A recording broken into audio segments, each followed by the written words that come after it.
नमस्कार दोस्तों। Chapter number 2 के विलियन चैप्टर जो आपका चल रहा है उसमें अब हम नेक्स्ट जो टॉपिक पढ़ेंगे वो है अणुसंख्यक गुणधर्म।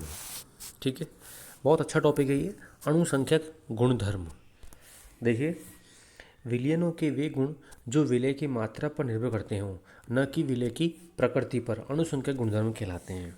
ठीक है, नाम में ही पता पड़ रहा है कि अणुसंख्यक है ये, है ना। तो विलयनों के वे गुण जो विलय की मात्रा पर निर्भर करते हों। ठीक है, विलय कैसा है, उसकी प्रकृति क्या है, वो अम्लीय है, क्षारीय है, क्या है वो, उससे हमें कोई मतलब नहीं है। विलय हम की मात्रा कितनी है उस पर अगर कोई गुण निर्भर करता है तो उसको बोलते हैं अणुसंख्यक गुणधर्म। ठीक है, अणुसंख्यक गुणधर्म 4 प्रकार के होते हैं, या इनके 4 उदाहरण मान लो आप इनको। क्वथनांक का उन्नयन, ठीक है, हिमांक का अवनमन, वाष्प दाब में आपेक्षिक अवनमन और परासरण दाब। ये 4 मुख्य बिंदु हैं इसके, जिन्हें हमें पढ़ना है। बोर्ड की परीक्षा में क्वेश्चन कैसे आता है, आप अणुसंख्यक गुणधर्म से क्या समझते हैं, क्वथनांक में उन्नयन को समझाइए। आप अणुसंख्यक गुणधर्म से क्या समझते हैं, हिमांक में अवनमन को समझाइए। ठीक है, तो 1 नंबर तो इसकी परिभाषा का आता है और 2 नंबर किसी एक को समझाने के लिए पूछा जाता है। तो 3 नंबर का क्वेश्चन बन जाता है इसके अंदर। ये इस प्रकार से बोर्ड के अंदर इसका क्वेश्चन आता है। ठीक है, अब आप देखिए, सबसे पहले अपन जो पढ़ रहे हैं वो है आपके क्वथनांक में उन्नयन। हम सबसे पहले पढ़ते हैं क्वथनांक में उन्नयन। ठीक है, देखो क्वथनांक में उन्नयन में क्या देखना है आपको, क्वथनांक, ठीक है ना, किसी भी द्रव का क्वथनांक होता है जिस पे वो उबलेगा, और उसमें उन्नयन हो गया मतलब उसमें बढ़ोतरी हो गई, क्वथनांक उसका बढ़ गया। सबसे पहले तो देखते हैं क्वथनांक की परिभाषा क्या होती है। किसी द्रव के लिए वह ताप जिस पर उसका वाष्प दाब वायुमंडलीय दाब के बराबर हो जाता है उसे क्वथनांक कहते हैं। मतलब यानी कि अभी तक आप जो सोचते थे कि क्वथनांक की परिभाषा जो आपके दिमाग में थी वो तो यहाँ आई नहीं है। आप लोग ये सोचते थे कि किसी भी द्रव का उबलना क्वथनांक कहलाता है, वह ताप जिस पर कोई द्रव उबलता है उसे क्वथनांक कहते हैं। और परिभाषा में क्या लिखा हुआ है, किसी द्रव के लिए वह ताप जिस पर उसका वाष्प दाब वायुमंडलीय दाब के बराबर हो जाता है उसे क्वथनांक कहते हैं। तो ये क्वथनांक की परिभाषा है। ठीक है, यानी कि द्रव को आपने गर्म करने के लिए रखा, वो उसका वह ताप जिस पर उसका वाष्प दाब, खुद भी तो वाष्प दाब लगाएगा वो द्रव, तो उसका जो वाष्प दाब है वो ऊपर से पड़ने वाले वायुमंडलीय दाब के बराबर हो जाता है। ठीक है, तो वो द्रव जो है उबलने लग जाता है, तो वो होता है उसका क्वथनांक। जैसे मान लो जल का 100 डिग्री क्वथनांक है, तो 100 डिग्री से कम पर जो अंदर का जो वाष्प दाब है, वायु इसका जल का जो वाष्प दाब है वो वायुमंडलीय दाब के बराबर नहीं हो पाता है। जैसे ही 100 डिग्री आता है और जल का जो वाष्प दाब है वो वायुमंडलीय दाब के बराबर हो जाता है, तो इसलिए जल 100 डिग्री पर उबल जाता है। ठीक है, अब आप देखो, किसी विलायक में अवाष्पशील विलय मिलाने पर उसके क्वथनांक बढ़ जाता है, इसे क्वथनांक में उन्नयन कहते हैं। आपके पास जल था, जल में आपने कोई अवाष्पशील पदार्थ मिला दिया जो खुद उड़ता ही नहीं है, जैसे कि हमने पहले बात की हुई इसके बारे में। ठीक है, इससे उसके क्वथनांक में उन्नयन आ जाएगा। मान लो जल अगर 100 डिग्री सेल्सियस पर उबलता है, तो आपने जब उसके अंदर कोई वाष्पशील पदार्थ मिलाया, तो अब जल का क्वथनांक, अब उस विलयन का क्वथनांक हो सकता है कि 100.5 हो जाए या 101 हो जाए, इससे ज़्यादा नहीं होता है। ठीक है, लेकिन थोड़ा सा बढ़ जाएगा, वो क्वथनांक में क्या हो जाएगा, उन्नयन हो जाएगा। अब देखो, आपको ये दोनों परिभाषाएं लिखने के बाद में, ये दोनों बातें लिखने के बाद में एक ग्राफ बनाना है। ठीक है, उस ग्राफ को यहाँ ऊपर बनाया हुआ है, आप उसको, ये वाला ग्राफ आपको वीडियो में PDF फाइल में देखकर, ये वाला ग्राफ जो है जो आपको दिखाई दे रहा है अभी, ये ग्राफ आपको बनाना है इस जगह पर, यहाँ बनाना है आपको ये ग्राफ। ठीक है, इस बात का ध्यान रखना। अब मैं आपको पहले ग्राफ समझाता हूँ। देखो, ये जो ग्राफ है इसमें इसमें अगर अपन देखें तो वाष्प दाब और ताप के बीच का ये ग्राफ है, वाष्प दाब के बीच में और ताप के बीच में ये ग्राफ आ रहा है ना। ग्राफ में 2 लाइन खींची हुई है, शुद्ध विलायक लिखा हुआ है और विलयन लिखा हुआ है। ठीक है, A से B तक की जो लाइन है ये शुद्ध विलायक के लिए है, और C से D तक की जो लाइन है ये शुद्ध विलयन के लिए है। अब देखिए आप, हम क्या कर रहे हैं कि हमने एक तो लिया शुद्ध विलायक, और वो शुद्ध विलायक कौन हो सकता है, जल। आप नोट्स में यहाँ H2 लिख सकते हो। और विलियन में आप कुछ भी लिया, जल में आपने कुछ भी मिला दिया, नमक मिला दिया, कॉपर सल्फेट मिला दिया, कुछ भी मिला दिया आप नमक में, विलियन बना रखा है आपने। और वो जो मिलाया है वो अवाष्पशील पदार्थ है, उड़ता नहीं है। ठीक है, अब आप क्या कर रहे हो, देखो तापमान धीरे धीरे बढ़ा रहे हो, तो जैसे जैसे आप तापमान बढ़ाओगे वैसे वैसे क्या होगा, इनका जो वो है वाष्प दाब वो भी बढ़ता जाएगा, वाष्प दाब बढ़ेगा, वाष्प दाब बढ़ेगा। ठीक है, ये वाला जो बिंदु है, इस बिंदु पर, ये जो बिंदु है इस बिंदु पर शुद्ध विलायक यानी जल उबलने लग गया है। ये जल के तापमान का जल का जो क्वथनांक बिंदु है वो कौन सा है, ये वाला बिंदु जो मैंने अभी गोला कर रखा था। ठीक है, इस बिंदु को हम बोलते हैं टी नॉट बी। बी का मतलब होता है बॉइलिंग, बॉयल होना, उबलना, तो इसको बोलते हैं टी नॉट बी। इस बिंदु को हम बोलेंगे टी नॉट बी। लेकिन देखो अभी तक विलियन नहीं उबला है, विलियन का ग्राफ अभी भी चल ही रहा है, आगे से आगे आगे से आगे आगे से आगे। तो आपने तापमान और बढ़ाया तब जाके विलियन इस बिंदु पर उबला है, इस बिंदु पर उबला है विलियन को। विलियन के इस तापमान को कहेंगे हम टी बी, इसको हम कहेंगे टी बी। तो टी नॉट बी तो है शुद्ध विलायक का क्वथनांक और टी बी है विलियन का क्वथनांक। आगे बस समझ में, शुद्ध विलायक जो था, हमने तापमान बढ़ाया दोनों का, तापमान बढ़ाने पर शुद्ध विलायक उबलता गया, शुद्ध विलायक गर्म होता गया, विलयन भी गर्म होता गया। लेकिन पहले शुद्ध विलायक इस बिंदु पर आकर उबल गया, लेकिन विलयन को भी और गर्म करने की ज़रूरत है और तापमान बढ़ाने की ज़रूरत है, और विलयन यहाँ आके बॉयल हुआ है, ठीक है, गर्म हुआ है, उबला है। तो शुद्ध विलायक का तो हो गया टी नॉट बी क्वथनांक और विलयन का हो गया टी बी क्वथनांक। ठीक है, तो ज़्यादा क्वथनांक पर कौन उबला है, विलयन टी बी वाला, और कम पर, जैसे मान लो यहाँ पर जल होता तो जल का ये वाला जो बिंदु है ये होता जल के लिए 100 डिग्री सेल्सियस। ठीक है, और उससे अधिक तापमान पर कौन उबलता, विलयन। इसी को हम कहते हैं क्वथनांक में उन्नयन होना, कि विलयन में आपने कुछ मिला रखा है अवाष्पीय पदार्थ तो वो देर से उबलेगा। इन दोनों के बीच की डिफरेंस को बोलते हैं हम del T B. Del T और बी ऐसे लिखना है इसको, डेल टी बी। ये है क्वथनांक में उन्नयन। आप जब ग्राफ बनाओगे तो यहाँ से एक एरो निकालना, इस एरो के यहाँ पे आपको क्या लिखना है, इस यहाँ पे लिखना नोट्स के अंदर क्वथनांक में उन्नयन। डेल टी बी का मतलब होता है क्वथनांक में उन्नयन। ठीक है, इसका मतलब जैसे अगर आपने भगोनी ली और भगोनी में आपने पानी गर्म किया है ना, एक में आपने केवल जल लिया, 100 ml जल लिया, बीकर, भगोनी नहीं ली, 100 ml जल के अंदर आपने बीकर लिया, उसको आपने गर्म कर रहे हो आप, और इधर आपने 100 ml कॉपर सल्फेट का विलयन लिया, उसको आप गर्म कर रहे हो, CuSO4 का विलयन लिया। पहले कौन गर्म होगा, पहले होगा जल गर्म, पहले जल उबल जाएगा, उसके बाद कॉपर सल्फेट का विलयन उबलेगा। ठीक है, इसका मतलब क्या हुआ कि विलयन हमेशा देर से उबलते हैं, शुद्ध विलायक अपने पहले उबलता है। ये ग्राफ था, इस ग्राफ को आपको बाद में बनाना है जहाँ मैंने आपको बताया था उस जगह पे। इसका मतलब क्या हो गया, क्वथनांक में उन्नयन डेल टी बी क्या हुआ, T B T nought B minus T B. ठीक है, T nought B minus T B. इसको मैं ऐसे लिख रहा हूँ, T B equal to T B is directly proportional to del P. क्या मतलब है, विलयन का वाष्प दाब विलायक के वाष्प दाब के बराबर होने पर भी उसका क्वथनांक अधिक होता है। ठीक है, वाष्प दाब ज़्यादा दोनों को बराबर है, लेकिन क्वथनांक हमेशा क्या होगा, विलयन का ज़्यादा होगा इसके अंदर। तो इसको हम ऐसे लिख सकते हैं, देखो, del T B is directly proportional to M. क्वथनांक में जो उन्नयन हुआ है ना, क्वथनांक में उन्नयन का मतलब del T B is directly proportional to M. M क्या है, विलय की मात्रा। जैसे जैसे हम विलय की मात्रा बढ़ाएंगे क्वथनांक में उन्नयन बढ़ता जाएगा, यानी कि ये जो आपके अंतर आ रहा है ये अंतर बढ़ता जाएगा। अगर हमने विलयन में विलय की मात्रा ज़्यादा मिला रखी है तो वो और देर से उबलेगा, वो और देर से उबलेगा तो डेल टी बी का मान और ज़्यादा बढ़ जाएगा। ठीक है, ये बात यहाँ लिखी हुई है। हम यहाँ पर ये वाला साइन हटाएंगे तो यहाँ लगेगा डेल टी बी बराबर के बी एम। के बी को बोलते हैं मोलल क्वथनांक उन्नयन स्थिरांक। मोलल क्वथनांक उन्नयन स्थिरांक, ये के बी है।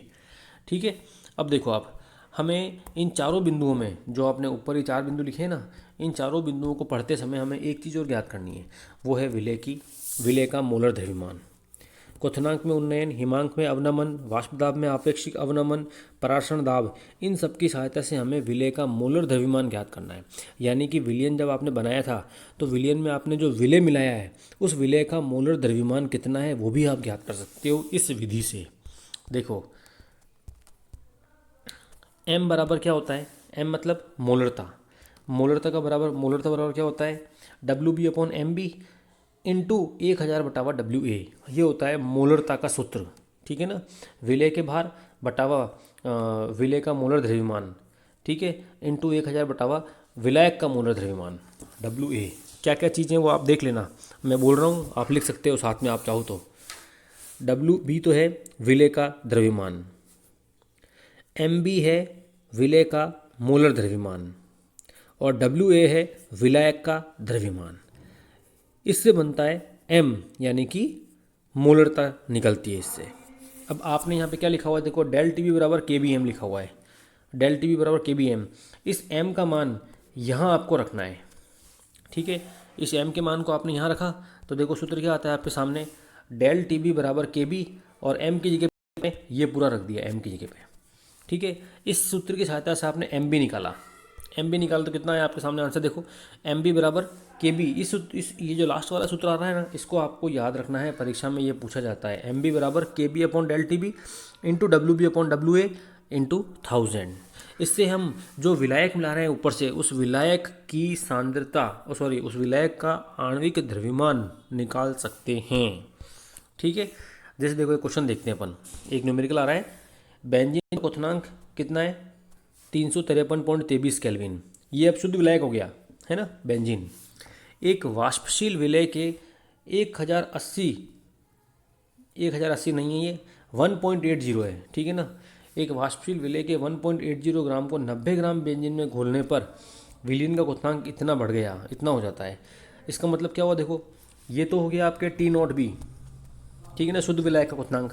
अब ये क्या हो गया आपके, ये हो गया शुद्ध विलायक का क्वथनांक, ये हो गया आपके विलयन का क्वथनांक टी बी, ये तो हो गया टी बी और ये हो गया टी नॉट बी, ठीक है।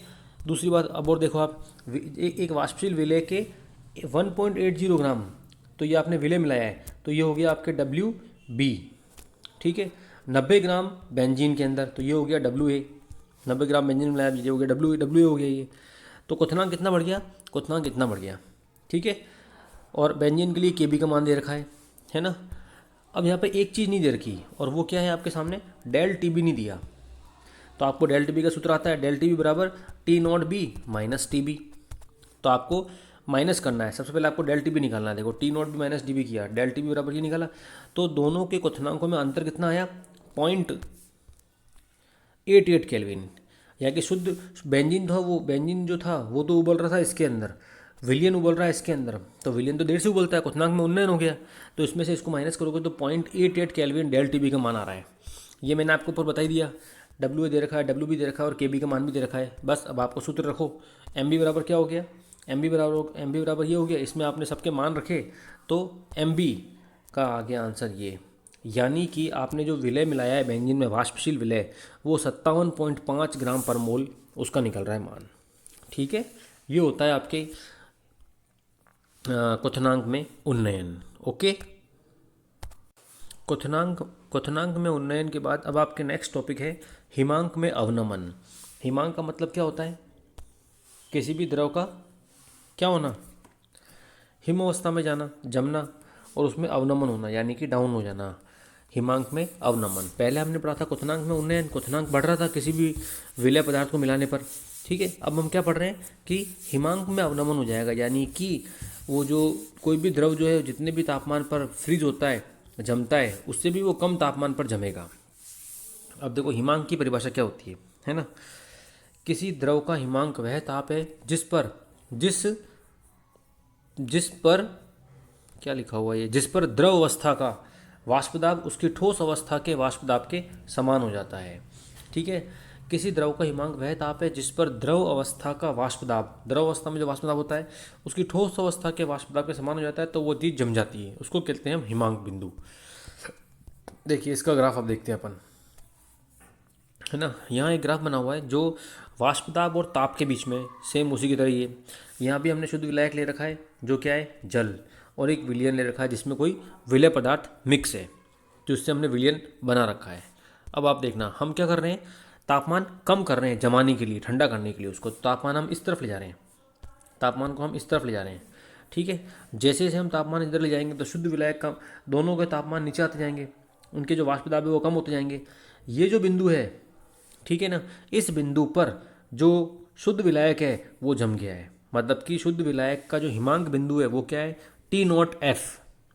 टी नॉट एफ शुद्ध विलायक का हिमांक बिंदु है, इस पर शुद्ध विलायक जम गया। मान लो जल होता तो टी नॉट एफ का मान कितना होता था, 0 डिग्री सेल्सियस। 0 डिग्री सेल्सियस जल के लिए ये मान होता, जल जम गया। लेकिन अभी देखो विलयन नहीं जमा है, विलयन को जमाने के लिए हमने और तापमान कम किया, और कम करते गए, तो ये बिंदु आया विलयन को जमने का, जो है टी एफ। तो टी नॉट एफ पर तो शुद्ध विलायक यानी जल जम गया। अब टी एफ पर कौन जमाए, विलयन जमाए। हो सकता है कि विलयन -0.5 पे जमाओ, -1 पे जाके जमाओ, ठीक है। जल के संदर्भ में देखें तो अपन अगर, तो क्या हो रहा है, हिमांक में अवनमन हो गया, हिमांक कम हो गया, किसका, विलयन का हिमांक कम हो गया यहाँ पर। शुद्ध विलायक तो जितने भी जमता है उतने भी जमता है, ठीक है। तो इसको कहते हैं हिमांक में अवनमन होना।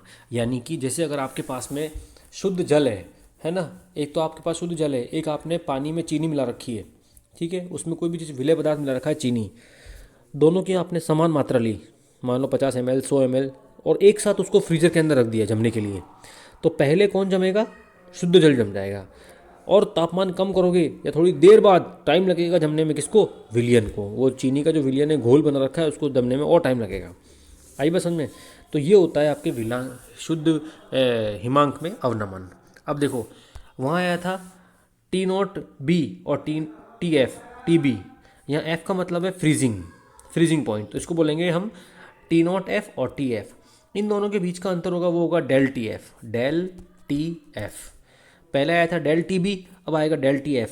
यहाँ से आपको एक एरो निकालना है, जब आप ग्राफ बनाओगे कॉपी के अंदर, तो यहाँ से एक एरो निकालना है, इसमें लिखना हिमांक में अवनमन। ऊपर क्या लिखा था, क्वथनांक में उन्नयन, यहाँ लिखना हिमांक में अवनमन, ठीक है।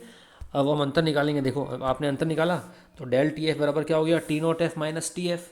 अब इसमें ज़्यादा मान किसका है, T0F का है, इसलिए उसको पहले लिखा आपने, है ना।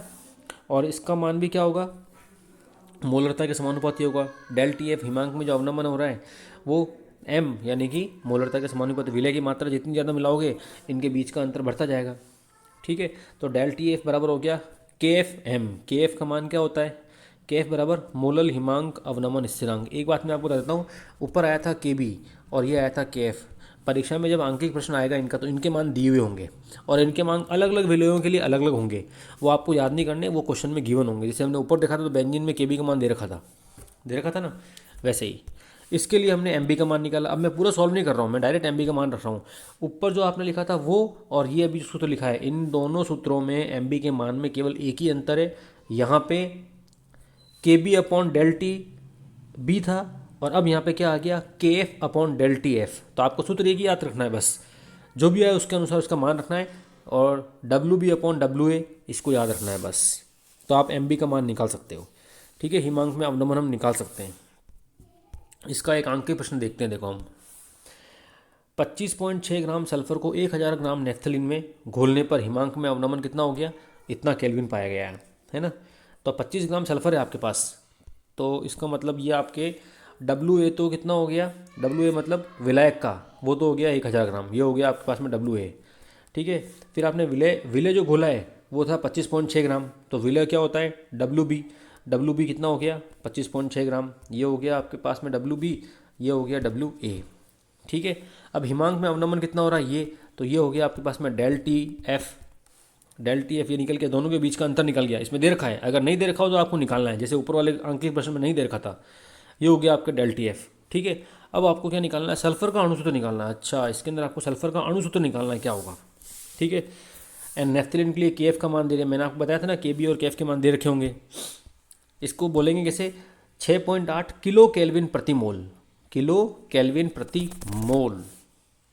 अब देखिए आप डेल TF जो है ये रहा, ये सब मान दे रखे हैं, इसको अपन सूत्र में रखते हैं, तो MB का मान कितना निकल गया, MB बराबर निकला 256, MB इतना आया है, ठीक है। अब सल्फर जो होता है ना, अब MB नहीं पूछा था, सल्फर का अणुसूत्र पूछा है, क्या होगा MB। अब देखो माना कि सल्फर का अणुसूत्र क्या है SX। सल्फर क्या होता है, वैसे सल्फर जो होता है ना वो दो होते हैं, S6 भी होता है और S8 भी होता है सल्फर के अणु, जैसे फॉस्फोरस होता है ना P4 ऐसे। तो अब देखो सल्फर माना कि SX है, तो वो ये हमने SX रखा, तो अणुभार बराबर क्या होता है X इंटू 32। सल्फर का परमाणु भार, सल्फर का जो होता है वो परमाणु संख्या कितनी होती है सल्फर की, क्या कहते हैं उसको, द्रव्यमान संख्या 32 होती है सल्फर की, तो हम इसको X से गुणा कर देंगे। तो अब अणुभार कितना निकला, अभी देखो यहाँ पे 256 निकला था, अणुभार की जगह पे अणुभार रखा 256, X इंटू 32, तो X बराबर कितना है 8 आया। इसका मतलब सल्फर जो ये था वो S8 वाला था। इस प्रकार से हमने सल्फर का अणुभार यहाँ ज्ञात किया है। क्या लिखा हुआ है, अतः सल्फर का अणुसूत्र कितना है S8 है, ठीक है बेटा। इस प्रकार हम हिमांक में अवनमन को देख सकते हैं कि हिमांक में किस प्रकार से अवनमन होता है। अब इसका तीसरा बिंदु जो है वो है वाष्प दाब में आपेक्षिक अवनमन। अणुसंख्यक गुणधर्म का तीसरा बिंदु है वाष्प दाब में आपेक्षिक अवनमन। वाष्प दाब के बारे में पहले पढ़ चुके हैं और उसमें किस प्रकार से कमी होती है।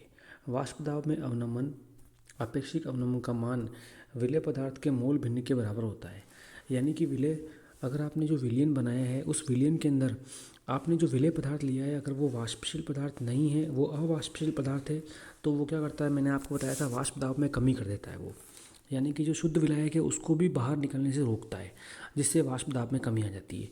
अब वाष्प दाब में कमी को दर्शाया जाता है इस सूत्र से, P naught A minus P A upon P naught A का मतलब विलायक वाला ए, तो P naught A minus P A upon P naught A, इसका मतलब होता है वाष्प दाब में अवनमन। और यहाँ बराबर ये किसके बराबर है, एक्स बी के, यानी कि जो विलेय के मूल भिन्न है, विलेय के मूल भिन्न को कहते हैं एक्स बी।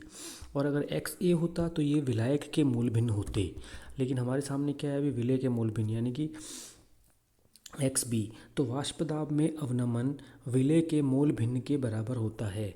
अगर हम विलेय की मात्रा बढ़ाएंगे तो वाष्प दाब में अवनमन भी बढ़ता जाएगा। अब देखो एक्स बी जो है ना, ये विलेय के मोल भिन्न है। मोल भिन्नों को याद किया जाता है कैसे, जैसे एक्स बी का मान क्या होगा, N A upon N B upon N A plus N B. अगर यहाँ पर एक्स ए याद करना होता तो अपन क्या लिखते, ए के मोल बटा हुआ बी, ए के मोल प्लस बी के मोल। अभी हमने क्या लिखा है यहाँ पर, अभी हमने लिखा है यहाँ पर एक्स बी बराबर एन बी यानी कि बी के मोल बटा हुआ N A plus N B, A के मोल और बी के मोलों को प्लस किया है, ये होता है आपके एक्स बी, है ना। ये मोल भिन्न आपने निकाले हैं। अब मोल कैसे याद करते हैं, मोल बराबर क्या होता है, भार बटा हुआ आणविक द्रव्यमान। मोल बराबर होता है भार बटा हुआ आणविक द्रव्यमान, ठीक है। तो किसका भार और किसका आणविक द्रव्यमान, अगर अपन बी की बात कर रहे हैं तो बी का भार और बी का आणविक द्रव्यमान, और ए की बात कर रहे हैं तो ए का भार और ए का आणविक द्रव्यमान। तो एन बी बराबर क्या होगा, W B upon M B, यानी कि विलेय का भार बटा हुआ विलेय का आणविक द्रव्यमान, W B upon M B. और एन ए बराबर क्या हो जाएगा, W A upon M A, W A upon M A, और ये हो जाएगा W B upon M B. देखो यहाँ पर एन बी लिखा हुआ है, ठीक है, आप सही कर लेना, इस जगह पे एन ए आएगा, एम ए आएगा, W A upon M A, ठीक है। इसको हमको इस पूरे सूत्र को इस पूरे सूत्र को हमें एक्स बी की जगह पे रखना है, ठीक है। तो हमारे सामने क्या गणना आती है, देखो आप, P naught A minus P A upon P naught A बराबर W B upon M B बटा हुआ W A upon M A plus W B upon M B. सबसे पहले अपन ने एक्स बी का मान निकाला तो ये एक्स बी के मान आए, फिर अपन ने एन ए और एन बी के मान भी निकाले, वो ये मान आए, इन मानों को हमने यहाँ रखा, ठीक है। अब हमने इसको सॉल्व किया। उससे पहले हमको एक बात देखनी है कि तनु विलयनों के लिए, यानी कि अगर आपने जल की मात्रा बहुत ज़्यादा मिला रखी है, ठीक है, विलेय पदार्थ बहुत कम है और जल की मात्रा बहुत ज़्यादा है, तो ऐसी कंडीशन में W A upon W B upon W M B को नगण्य माना जाता है। ऐसी अवस्था में W B upon M B को नगण्य माना जाता है, यानी कि सपोज़ आपके पास में 500 लीटर पानी है, इस 500 लीटर पानी में आपने 0.5 ग्राम विलेय पदार्थ मिला दिया। अब इस 0.5 ग्राम विलेय पदार्थ से 500 लीटर पानी पे क्या फ़र्क पड़ेगा, तो इसकी मात्रा को हमको नगण्य मानना है ऐसी स्थिति में। तो इसके तनु विलयनों के लिए, ये जो तनु विलयन है इनके लिए क्या हो जाएगा, W B upon M B is very less, बहुत कम W A upon M A के, तो इसको हमको नगण्य मान लेना है।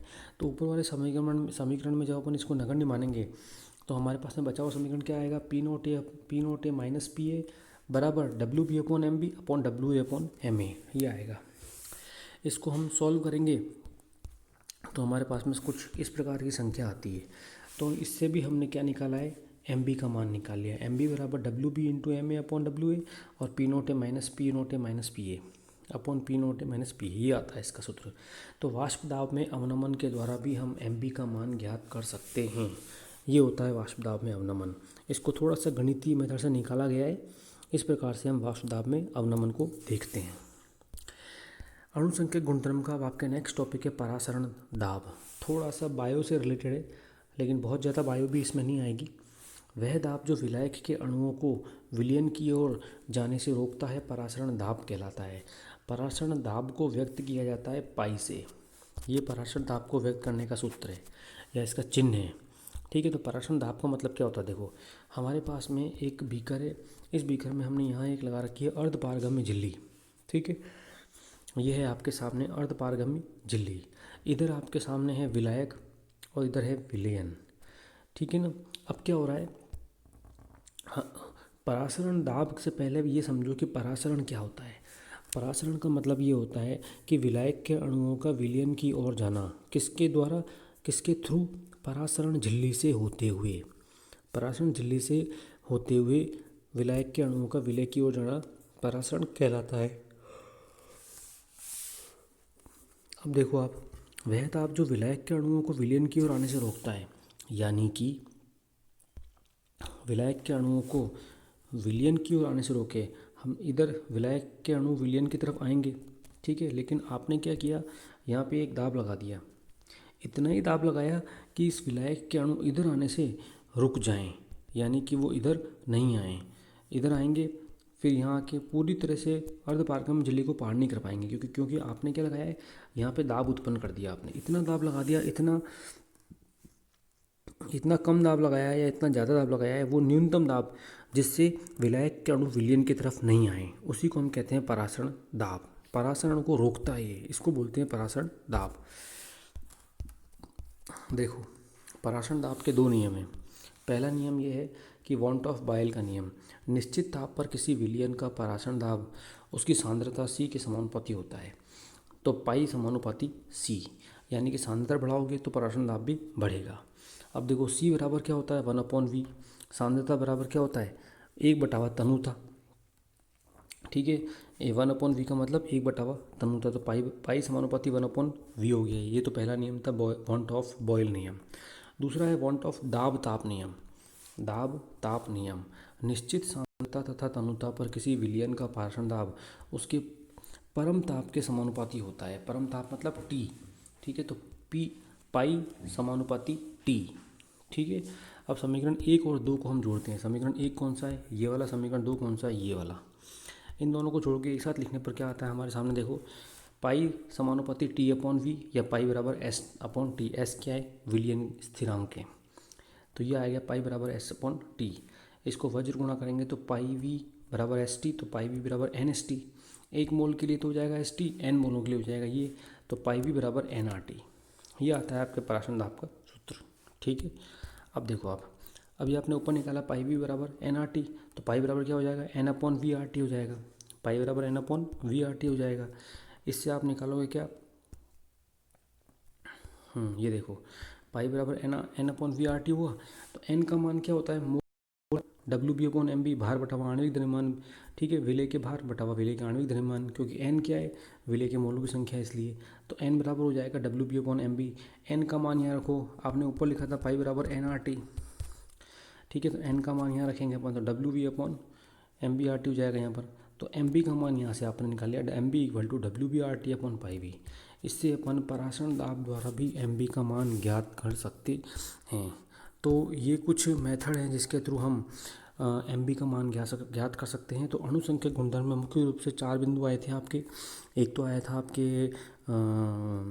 हिमांक में अवनमन, दूसरा आया था क्वथनांक में उन्नयन, आपेक्षिक दाब में अवनमन, और एक था परासरण दाब, ठीक है। ओके।